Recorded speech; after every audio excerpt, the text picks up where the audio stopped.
The Brothers in the Ancient Forest is the first story. Nestled amidst towering trees and an aura of mystery, the little settlement of Cedarville was enveloped in a dark, old forest. In that small village, it was just another summer evening, but Mike and Robert, two brothers, made the decision to go berry picking. Living on the outskirts of Cedarville, there was an air of excitement associated with picking berries later than normal. Although Mike, a lively and inquisitive 12-year-old, and his elder brother, Robert, 15, had gone berry picking numerous times previously, this particular evening was unique. Their parents had advised them to get back home by 11 p.m., out of worry for their safety. Around 9 o'clock at night, the brothers walked out, anxious to stuff their baskets full of the juicy, sweet riches found in the forest. The sun was sinking, creating lengthy shadows, and the sounds of nocturnal animals started to reverberate throughout the forest as they continued their journey. They made the decision to go a different way, one they had never taken before. They arrived at the oldest section of the forest along this trail, where the trees towered over them like quiet sentinels, keeping their secrets safe. At first, everything appeared normal.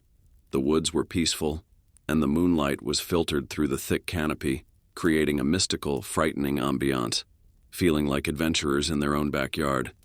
Mike and Robert relished the excitement of the unknown. However, as they continued their journey, they discovered something that would permanently alter their lives. They came to an old and foreboding mansion among the trees and shadows.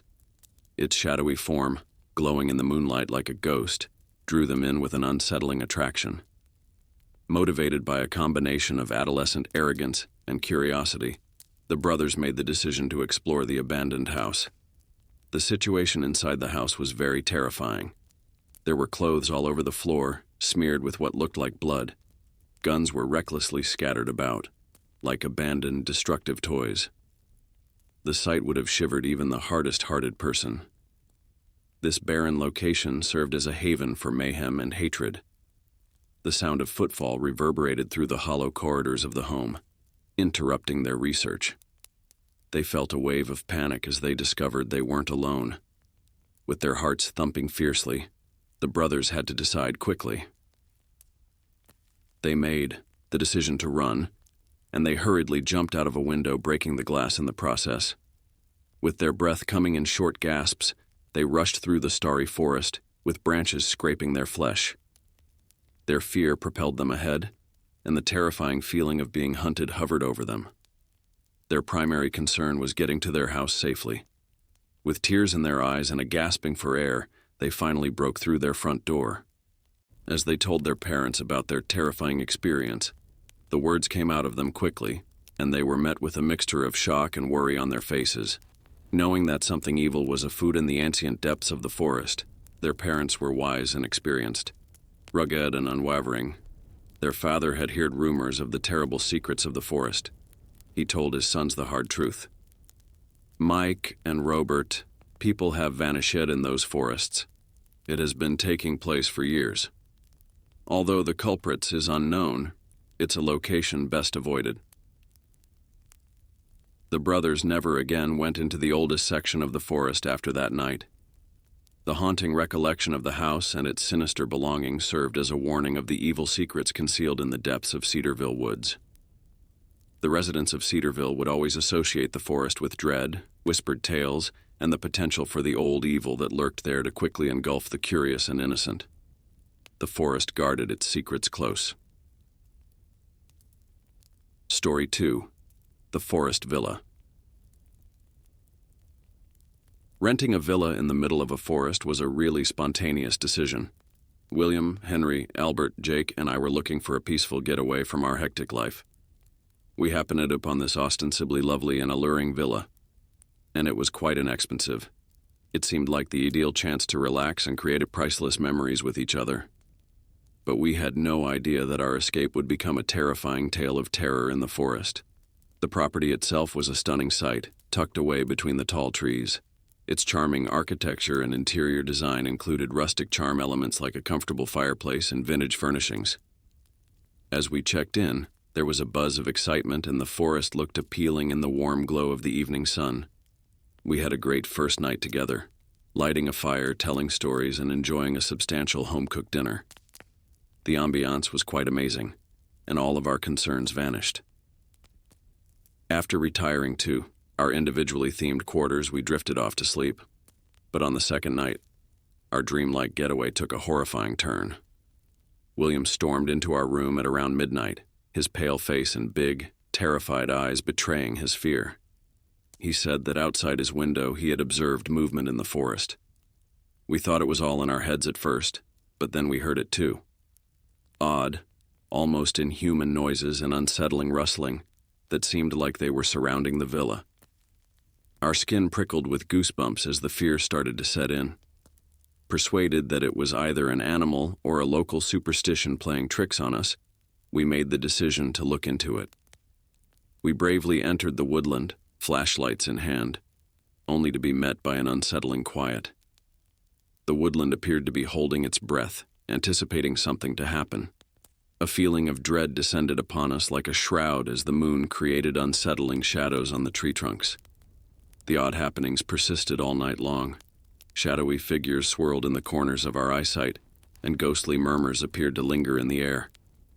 We made our way back to the villa, closing all the doors and windows in an attempt to ward off the evil presence, but fear not.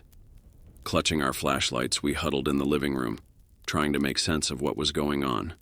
All of the testimonials we had read, each detailing a similar unsettling experience in the forest, immediately rushed back to us. The realization that we were not alone in our anxieties made us feel even more dreadful. We made the decision not to stay for the third night as the evening went on. Despite its allure, the mansion had devolved into a terrifying and frightening place. At the crack of dawn, we packed our things and drove forth, the woodland appearing to loosen its hold on us. We didn't tell anyone about our terrifying event till we were back in society. The locals advised us to avoid the woodland because of its notorious reputation and dark nature. We weren't the first, and we most definitely wouldn't be the last, to succumb to the evil aura of the woodland. Our idyllic getaway in the woodland had turned into a terrifying meeting with the unknown. The odd sounds, the dark figures, and the overpowering sense of dread linger in our memory, acting as a terrifying reminder of the mysterious evils that can appear in the most unlikely of places. Story 3. The Aloneness of Jack in the Haunted House. There was a house in a quiet, isolated part of a small town that had just been occupied by a 17-year-old lad named Jack. Since his parents had traveled to see his grandparents, who resided in a different city, Jack had been left alone for the weekend. Jack was left to explore the strange seclusion of their new home, which was tucked away near the edge of an enigmatic and gloomy forest, by himself after his parents made the decision to spend a few months with his grandparents. Jack had never felt completely at ease in the new home from the day they moved in. It was an ancient, rickety building with a spooky atmosphere. Long, menacing shadows formed by the forest's tall trees appeared to be reaching out toward the home. The town was aware of the forest's notoriety due to rumors of paranormal activity, mysterious disappearances, and ghostly apparitions. Though Jack was never a superstitious person, he felt uneasy about the rumors surrounding the woodland. The tension that had been building inside of Jack all day was now beginning to overwhelm him as the sun set on Saturday night. Playing computer games in his dark room, he attempted to divert his attention, but the unusual noises coming from the forest outside the home occasionally broke the eerie silence. There was a continual discomfort in Jack that came with knowing that the woods were close by. He was jolted out of his virtual world during a particularly intense game by a succession of loud, panicked growls. Feeling guilty, Jack went downstairs to the kitchen to bring his devoted dog Max some food after realizing that he had forgotten to feed him. The creaking of the old wood flooring seemed even louder as he descended the stairs and saw the strange silence that had crept over the house. Carrying a bowl of kibble, he ventured out into the darkness. The view outside was eerily lit by the moon, and the rustle of leaves in the breeze heightened the spooky atmosphere. Jack went to his doghouse at the back of the property where Max could be heard barking. When he saw that the dilapidated fence around the doghouse seemed to have been broken, his uneasiness increased. As Jack got closer to the doghouse, his heart raced. Instead of finding Max, he was met with a terrifying sight. There was a puddle of blood on the ground, and there were large, human-sized footsteps in the dirt. They appeared fresh and were abnormally huge. A wave of panic passed through him, and he trembled and shouted out for Max, but there was no response. Jack's pulse was pounding as he looked around him in the dark, searching in desperation and terror. He had the impression that someone was watching him, that someone was watching everything he did. A howl came from far away, something he had never heard before, breaking the strange calm of the forest. It chilled him to the bone. Jack rushed back to the house, closing the doors behind him, terrified and unable to locate his beloved dog. He reported the unsettling circumstances that had occurred to the police. Soon after, the authorities showed up, and they and Jack started a detailed search of the forest and a day-long, non-stop inquiry. They searched far and wide, but Max was never located. There was still no explanation for the bloodstains, the howling, or the tracks in the ground. After the terrifying experience scarred Jack, his parents felt it would be better to move away from the haunting mansion and the mysterious woodland to a new location. Jack was never the same after the incident, and it tormented him for a long time. He would never stop wondering what was hiding in the forest's depths and what had happened to his faithful friend Max on that tragic night. His dog's strange disappearance, which remained a terrifying unresolved mystery in the community, served as a constant reminder of the spooky, otherworldly presence that was there in the center of the dangerous forest.